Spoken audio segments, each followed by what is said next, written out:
Mason lojasında yüksək rütbə alan Azərbaycanlı kimdir? Bakıda doğulan tanınmış reper David Nuriyev Rusiyadakı mason lojalarından birində ən yüksək rütbələrdən birinə layiq görülüb.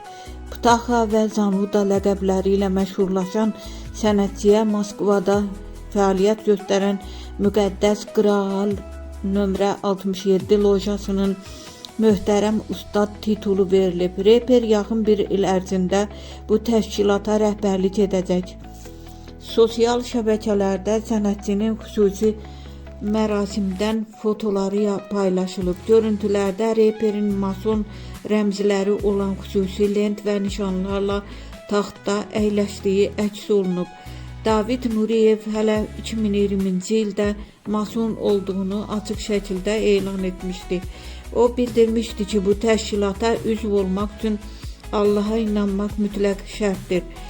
Bu rütbə gizli cəmiyyət daxilində onun səlahiyyətlərini xeyli artırıb. Reperin sözlərinə görə bu fəaliyyət ona zərərli vərdişlərdən qurtulmağa və özünü inkişaf etdirməyə kömək edib. Qeyd edək ki, əslən Azərbaycanlı olan David Nuriyev 1981-ci ildə Bakıda dünyaya gəlib. O vaxtilə Rusiyanın məşhur Center qrupunun tərkibində populyarlıq qazanıb. Reper həmçinin Rusiyanın rəsmi dairələri ilə də sıx əlaqədədir. O, ötən ilin payızında Rusiya Xarici İşlər Nazirliyinin rəsmisi Mariya Zakharova ilə birgə mahnı təqdim edib. Sənətçi hazırda ailəlidir və 3 övladı var.